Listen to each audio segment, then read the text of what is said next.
Engagement के बाद में अचानक एक महिला आपकी इस प्रोग्राम में आती है और पूरा खलल डाल देती है। क्या पूरी घटना है ये और क्या आपने इसमें इन्वेस्टिगेशन किया है? क्या आपका अपडेट है? देखिए, ये जो महिला है, ये एक पीडीएफसी सेंटर में प्रिंसिपल है, अर्ध सरकारी विभाग में। यहाँ पर मेरे मंगेतर के भाई का कंपनी का सरकारी टेंडर चलता है। उसमें जान-पहचान भी है और वो टेंडर जो है इनके यहाँ पे कई सालों से चलता है। 2 साल का पहले चला था, फिर से वो टेंडर रिन्यू हुआ है। तो उस टेंडर के उपलक्ष्य में जान-पहचान है, लेकिन वो महिला अचानक से घर जाती है और ये कहती है कि मैं दीपक गिरी की पत्नी हूँ। आप ये बताइए, आपने तलाक लिया अपने पति से तभी आप दूसरे की पत्नी होंगी? जैसा वो कह रही हैं, जैसा वो गुमराह कर रही हैं मीडिया को। मैंने उनसे बात की, मुझे लगा कि कोई महिला तकलीफ में हो, कोई महिला परेशानी, मेरी शादी का मामला है, मेरे पूरे जीवन का मामला है। मैंने उनसे बात की, उन्होंने मुझसे मिलने का रिक्वेस्ट करके समय माँगा, मैंने उनको 3 दिन बाद का समय दिया। फिर मैं उनसे मिली 19 तारीख को, 16 तारीख को मेरी उनसे बात हुई। मैंने कहा, परेशान मत होइए, मैं आपके साथ खड़ी हूँ। कह रही, मेरी शादी हो रखी है आर्य समाज मंदिर में दीपक गिरी के साथ। मैंने कहा, अगर आपकी शादी हो रखी है, आप मुझे एफिडेविट प्रूफ दिखा दीजिएगा, एविडेंस। तो मैंने कहा, मैं सगाई तोड़ दूँगी। कह रही, बस आप सगाई तोड़ दो, बस आप सगाई तोड़ दो। मैंने कहा, हाँ, तोड़ दूँगी, आप परेशान मत होइए, लेकिन आप अपनी शादी का दीपक गिरी के साथ फोटो दिखाइए, प्रूफ दिखाइए, सर्टिफिकेट दिखाइए और अपने पति का डाइवोर्स दिखाइए। वो मुझे नहीं दिखा पाई। फिर उन्होंने मुझे मिलने के लिए बुलाया, मैं मिलने के लिए गई कि मैं आपको प्रूफ दिखाऊंगी।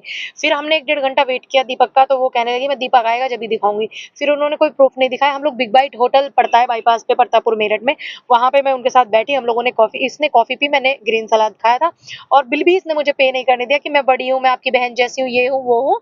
तो इस तरीके के ये नौटंकियां वहां पे करने लगी। फिर हम लोग चले गए अपने अपने घर। ये गाड़ी में से नहीं उतर रही थी, जिद कर रही थी कि दीपक को मेरे साथ चल, मेरे साथ चल, ऐसे जिद कर रही थी, मैं तुझे नहीं छोड़ सकती, मैं तुझे नहीं छोड़ सकती। वो कह रहा, मैम मैंने आपको आपकी वजह से, मेरा मंगेतर मुझे बोलता है, मैम मैंने आपके भरोसे पे आया हूँ और देखिए ये क्या नौटंकी कर रही है। मैंने इनको गाड़ी से कहा आप उतरिए और ये भी अपने घर चली गई, मैं भी अपने घर चली गई, दीपक भी चले गए। उसके बाद में ये पूरा बवाल ड्रामा करती है और कहती है कि मेरी शादी हो रखी है। शादी है तो आप मीडिया को प्रूफ दिखाइए, प्लस अपने पति का तलाक दिखाइए। और अब वो कल मनगढ़ंत कहानियां बना करके कहती है 2018 में मेरे साथ दीपक गिरी ने गंदा काम किया, मेरा रेप किया, मेरे से जबरदस्ती संबंध बनाए, इस उसमें एफआईआर उन्होंने कराई है। अब एक बात बताइए, कितने सारे चैनलों पे इंटरव्यू में वो कह रही हैं कि 4.5 साल से मैं दीपक गिरी को जानती हूँ, तो फिर 2018 में किस दीपक गिरी ने आपका रेप किया? अगर आपका रेप दीपक ने किया तो फिर आपने मुकदमा क्यों नहीं किया 2018 में? और 2018 में आपने मुकदमा नहीं किया, फिर भी आपने दीपक गिरी की कंपनी का टेंडर किया, क्यों किया आपने? जब आपका उसने आपके साथ गंदा काम किया है तो। दूसरी बात ये कि फिर भी आप उसकी फैमिली में जा रही हैं, अभी उसकी बहन के बच्चा हुआ था, बेटा हुआ दीपक के, तो तुम उसकी फैमिली में क्या करने गई थी? प्लस सभी मीडिया बाइट्स में ये कह रही थी, पिछले 10 दिन से पूरा मीडियाबाजी हवाबाजी करने में लगी हुई थी, आप ये कह रही थी कि मैं बस दीपक के साथ रहना चाहती हूँ, मैं उस पर लीगल कार्रवाई नहीं चाहती। जब आपका 2018 में आपके कहे अनुसार जबरदस्ती संबंध बनाया, आपने रेप का मुकदमा डाला जबरदस्ती संबंध बनाने का, तो फिर आप उस लड़के के साथ क्यों रहना चाहती हैं? प्लस आप मुझसे कह रही हैं आप अपनी सगाई तोड़ दीजिए, दीपक गिरी के सिवा मेरे पास कोई ऑप्शन नहीं है, ठीक है? और आपके लिए बहुत ऑप्शन मिल जाएंगे, आपको बहुत लड़के मिल जाएंगे, तो फिर आप रेप कैसे डाल सकती है? फिर आप उस लड़के के साथ कैसे रह सकती हैं? इसी उपलक्ष्य में इनके पति हैं प्रोफेसर चंद्रा, उन्होंने, जब उन्हें पता लगा सारी जानकारी का, मैंने उनसे रिक्वेस्ट किया, उनसे बात किया, उनसे मैंने मुलाकात की मेरठ में। मेरठ में मुलाकात करने के बाद उन्होंने ये एफिडेविट मुझे बना करके दिया। साफ तौर पर उन्होंने इसमें कहा है कि मेरी पत्नी का 10 साल से अपनी मनमर्जी करती है, मेरी पत्नी मेरी बात नहीं सुनती, जिससे कि मैं भी पीड़ित हूँ और वो अपनी मनमर्जी करती है। दीपक गिरी के साथ उनका टेंडर का विवाद चल रहा है। मैंने अपनी पत्नी को तलाक नहीं दिया, ना ही किसी कोर्ट में मेरी पत्नी ने तलाक मांगा मुझसे, और ना मैंने अपनी पत्नी को घर से निकाला, ना मेरी पत्नी ने मुझे छोड़ा है। मैं 15 अक्टूबर 2025 सॉरी 16 अक्टूबर 2025 तक, 2005 में जब हमारी शादी हुई थी, तब से बच्चों के साथ उनके साथ रहता हूँ। ये उनका एफिडेविट है, उनके पति प्रोफेसर चंद्रा का। प्लस उन्होंने जो एफआईआर की है, हमने मुख्यमंत्री पोर्टल पे दीपक जी ने डाला, ये देखिए, ये हमने डाला शाम को 7-8 बजे के करीब, और उनकी एफआईआर रात को 12:30 बजे हुई थी, साढ़े 11-12 बजे के करीब। प्रेशर कर करके उन्होंने, कुछ नेताओं ने मिल करके ये एफआईआर कराई है, और हमने इसमें बोला है कि झूठे आरोप लगा सकती है, आत्महत्या करने की धमकी दे रही है और प्रेशर करके 40 लाख रुपए मांग रही है। जो टेंडर दोबारा रिन्यू हुआ था उसमें 40 लाख रुपए की इन्होंने मांग की, और ये दीपक के घर गई है। इनके पति ने इनको थप्पड़ मार के, अभी वीडियो वायरल करवा रही है ना 6 सेकंड का, कि मुझे जबरदस्ती ले गए, बंधक बनाया। जब आपको दीपक गिरी ने बंधक बनाया, तो फिर आप उसके साथ रहने की जिद कैसे कर रही हैं? कि उसके पूरे खानदान ने, उसके पूरे भाइयों ने मुझे 2 घंटे बंधक बनाकर रखा, और जबकि वो झूठ बोल रही है। वो 2 घंटे दीपक गिरी के घर में बैठी हुई है। उनके पति का लोकेशन निकालिए, और उनके पति का वीडियो भी भेजूंगी मैं आपको, जो कि उनके पति उनको मार रहे हैं, धमका रहे हैं, डांट रहे हैं कि ये बदतमीजी मत कर, ये इतना अच्छा परिवार है, अच्छे लोग हैं, तू इनसे संबंध खराब मत कर। तो वो उन्होंने अपने पति के साथ भी बदतमीजी की। सुरेश चंद्रा के साथ भी इनकी लव मैरिज हुई थी, अपनी लव मैरिज, और इनकी 20 साल साल की बेटी भी है। मैंने इनसे कहा मैं आपके साथ खड़ी हूँ अगर आप मुझे कोई भी एविडेंस दें। जब ये कोई एविडेंस मुझे नहीं दे पाई तो मैंने उनको सीधे तौर पर कहा कि अब मुझे फैसला लेने पर मुझे मजबूर आप कर रही हैं, आप मुझे कोई एविडेंस दिखाइए, मैं तभी कोई फैसला लूंगी। कह रही कि नहीं, बस आप दीपक से सगाई तोड़ दीजिए।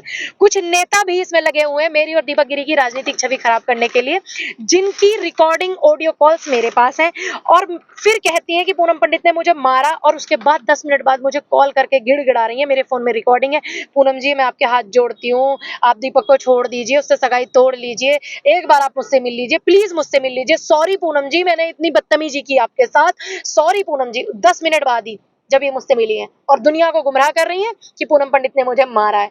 ठीक है, ये सभी एविडेंस हमारे पास रिकॉर्ड में है, रिकॉर्डिंग है, उनकी मैसेजेस हैं। कल भी परसों भी वो मुझसे मिलने की जिद कर रही थी, उसका पूरा मैसेजेस मेरे पास डिटेल है। जब मैंने उनको मारा पीटा, उनके साथ बदतमीजी की, तो वो मुझसे मिलने की जिद क्यों कर रही हैं बताइए। तो बहुत सारी चीजें हैं जो हम कोर्ट को एविडेंस भी देंगे, और मैं धन्यवाद करती हूँ मीडिया वाले साथियों का कि उन्होंने मुझे हमेशा सपोर्ट किया है। और वो टेंडर का मामला है, टेंडर जब 2 साल का इन्होंने किया तो इनका 70% प्रॉफिट का मामला जो भी होता है कंपनी का, वो सब मामला था।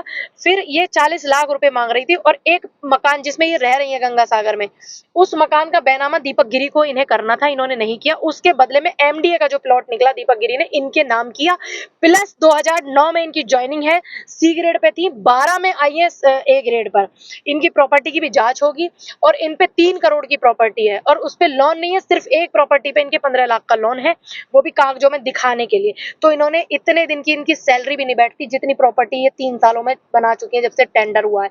एक तरफ कहती है कि 4.5 साल से जानती हूँ, एक तरफ कहती है 2018 में कोल्ड ड्रिंक में नशीला पदार्थ मिलाकर मेरे साथ गंदा काम किया। तो ये महिला गुमराह कर रही है। इस महिला के पीछे बहुत सारे नेता भी लगे हुए हैं जिनकी रिकॉर्डिंग्स है। लखनऊ वाले नेता कहते हैं दीपक गिरी को पूनम पंडित से सगाई मत कर, 27 के चुनाव के बाद करना। 27 के चुनाव में मेरी शादी से क्या लेना देना है, आप पत्रकार महोदय हैं, आप खुद अंदाजा लगा सकते हैं। तो मेरी जनता से यही अपील है, प्रशासन से यही अपील है, मैं उम्मीद करती हूँ इसकी निष्पक्ष पूरी तरीके से जांच होगी और हम इनको चुनौती देंगे कोर्ट में।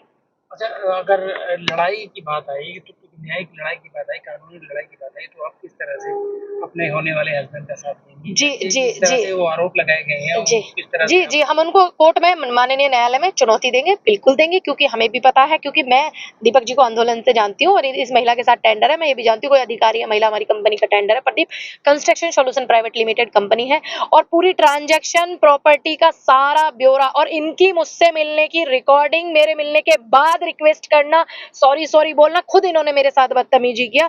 मुझे लगा अब मेंटली डिस्टर्ब है शायद महिला, इसलिए ऐसा कर रही है, क्योंकि देखो इतना चीज चल रहा है तो मैं भी गंभीर विषय पर सोचने पे मजबूर हो गई। जो लोग चाहते थे कि मैं दीपक गिरी से सगाई तोड़ दूं, मेरा जवाब उनके लिए है, ये रिश्ता, ये परिवार, मेरे समाज ने मेरा जोड़ा है, मेरा विवाह संस्कार दीपक गिरी के साथ हुआ। हमारे यहाँ जोड़ने की रस्म है, तोड़ने की रस्म नहीं है, और ये जो रिश्ता मैं नहीं तोड़ूंगी दीपक गिरी के साथ। जिस डेट को मेरे परिवार ने शादी तय की है, मैं हिंदू सनातन धर्म से आती हूँ, मैं वही फॉलो करूंगी, और मेरी शादी दीपक गिरी के साथ ही होगी। जो ये मुकदमे FIR ये सब चीजें चल रही, हम कोर्ट में चुनौती देंगे।